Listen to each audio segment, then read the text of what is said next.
Well, we're supporting the Taliban with our tax dollars.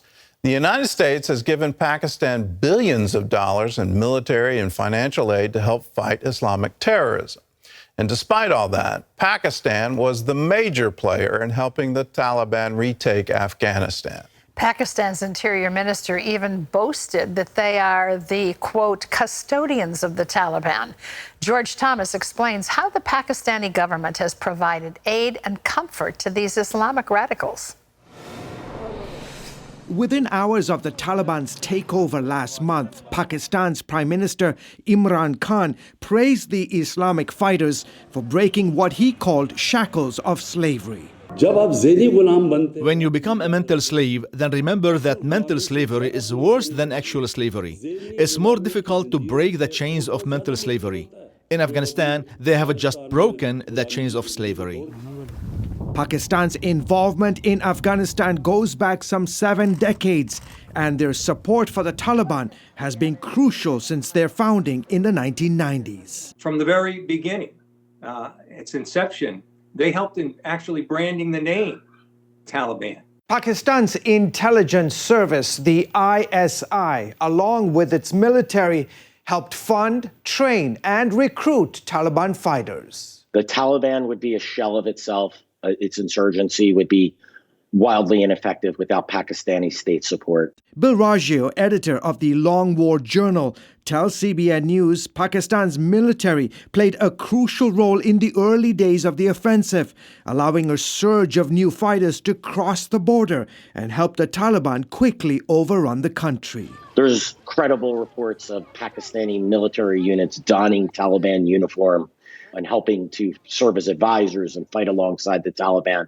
in Afghanistan. Hussein Haqqani, who served as Pakistan's ambassador to the United States, says the Taliban's re-emergence is a significant win for Islamabad, even though the Muslim-majority nation was ostensibly America's ally in the war against Al-Qaeda and the Taliban. Most of the Taliban leaders have lived in Pakistan all this time. Their families are in Pakistan.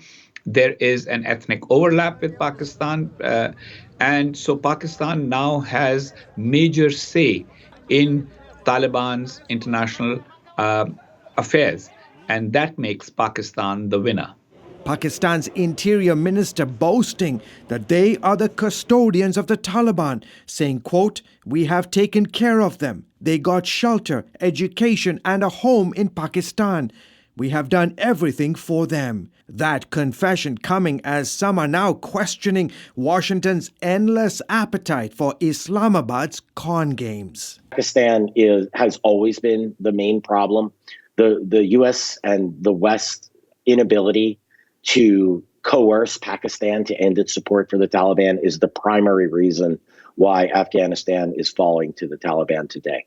Lawmakers across party lines are demanding more severe consequences for Pakistan's subversive role, especially after getting billions in military and financial aid from American taxpayers while supporting the Taliban's terrorist activities. Secretary of State Antony Blinken questioned on the matter during hearings on Afghanistan. Pakistan is currently a major non-NATO ally of the United States, giving it a number of benefits, including privileged access to U.S. arms sales.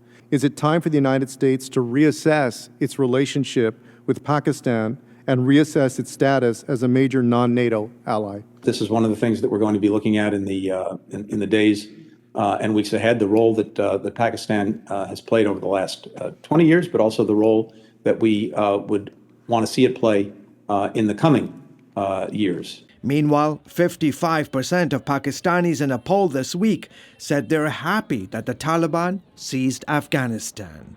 George Thomas, CBN News.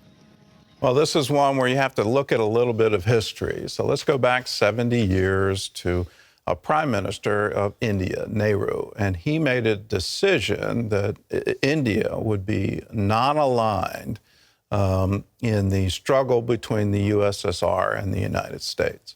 And then he asked Moscow to come and give them aid. You can literally go to Bombay and look at all of the Russian architecture that is in that city, particularly around the airport, Literally, Russia helped India build back in the 1950s. In response, the U.S. became an ally of Pakistan, and it was all to align ourselves against the USSR. That got into full bloom in the 1980s when the Soviet Union invaded Afghanistan. And so the support of Pakistan, military support of Pakistan, went into high gear in order to throw the Russians out of Afghanistan. Well, now it's our turn to recognize what's really happening there. And India, as the largest democracy in the world, is on an ideological basis closer to us than Pakistan. They are militant in their Islam, and they have been for a very long time. This isn't new for them. And you look at the ongoing conflict between Pakistan and India over Kashmir, the number of terrorist incidents, the famous one in Mumbai, at the hotel there, just horrible things have happened in the name of Islam. Now, here's the kicker, if you will. 20 years ago, the war in Afghanistan was launched because of the 9/11 attacks and an attempt to root out al-Qaeda from Afghanistan. Afghanistan had given them shelter, had given them an airfield in order to train on airplanes, and had provided support for Osama bin Laden. Well, when we invaded, where did Osama bin Laden go? Well, he went to Pakistan. They provided a compound for him, and they somehow want us to believe they didn't know it. They didn't know they were giving shelter to the biggest terrorist of our time. I don't believe that. They're now saying they gave shelter to the Taliban, to their families. They provided places for them to live, food for them to eat, education for their children. Well, they did the same thing for Osama bin Laden. Let us wake up to what they have done and done for years, and tried to hide their ideology, pretend that they're our friend in order to get our money and in order to get our weapons. And what are they doing with that? Well, they're using it against us. It is high time for this to stop.